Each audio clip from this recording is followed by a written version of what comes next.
In this presentation, I'm going to talk about the topic of my blog and how it helped me develop a sense of what it means to be digitally literate.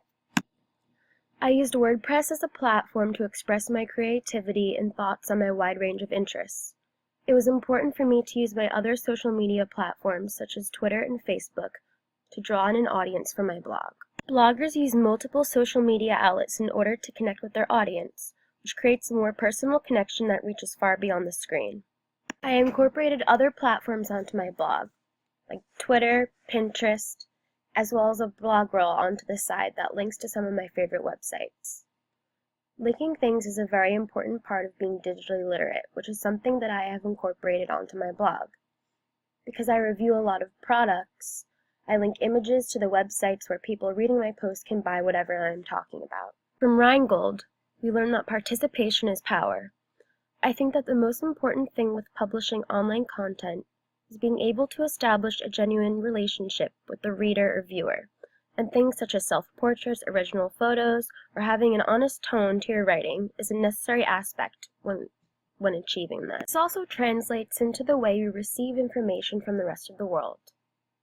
Living in the age of remixes and access to new information, people have the tendency to mimic viral videos and things that they find interesting and post similar content online in order to engage with a wider community outside from their own community. Rather than copying ideas that aren't my own, it's important to be authentic.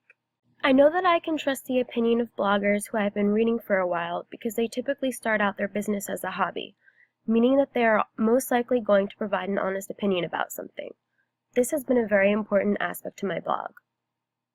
Although the audience count has little to do with the authenticity behind creating each post, I think that adding photos of myself, the creator, allows the blog to seem more genuine, which really emphasizes what I had to say online means that it really is coming from me. Digitally based platforms such as Twitter, Facebook, and YouTube means that having access to an online community is right at our fingertips. Having access to these things certainly ensures that we're engaging in this participatory culture, but at what cost? When an idea is written on paper, it's right in front of us. However, when we post things online, it's permanent. It's there forever, and anyone can see it. This aspect of digital literacy can be both a blessing and a curse. This is why it's so important to realize where our information is coming from and how we are receiving it. In John Ronson's book, So You've Been Publicly Shamed, we've learned that not everything that we think on the internet that we put on private settings is actually going to stay private. Parser made an interesting argument about filter bubbles, suggesting that the cookies that are embedded into search engines and sites like Facebook automatically lead back to a source that someone has previously visited. Although things like filters for spam comments are meant to be helpful, which they often are in my blog,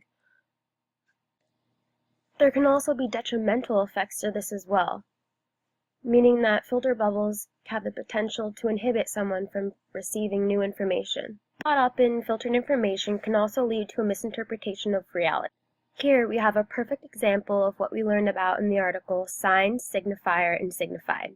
Making assumptions about how your audience is going to interpret something is certainly something that I learned the hard way. For example, this used to be the header on my blog. My grandma thought it was an amoeba and my mom thought it was mold, but it's really just watercolor. See, it's really important to learn about how people are going to interpret things differently. You shouldn't assume things, and we might as well learn more about our audience rather than making assumptions about what they already know. Downloaded the widget Google Analytics just out of curiosity for my blog.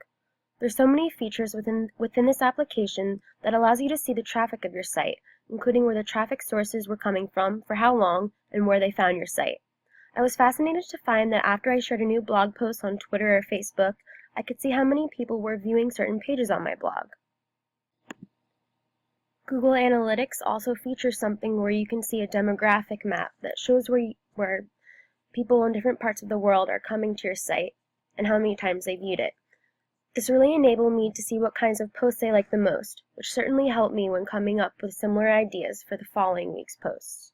Although catering to an audience is an important aspect of being a part of the participatory culture, it's also important as content creators to publish things for ourselves.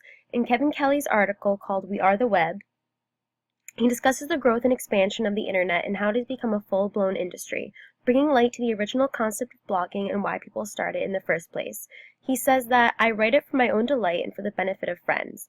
The web extends my passion to a far wider group for no extra cost or effort." This is something that I have seen when we did the phone diary project.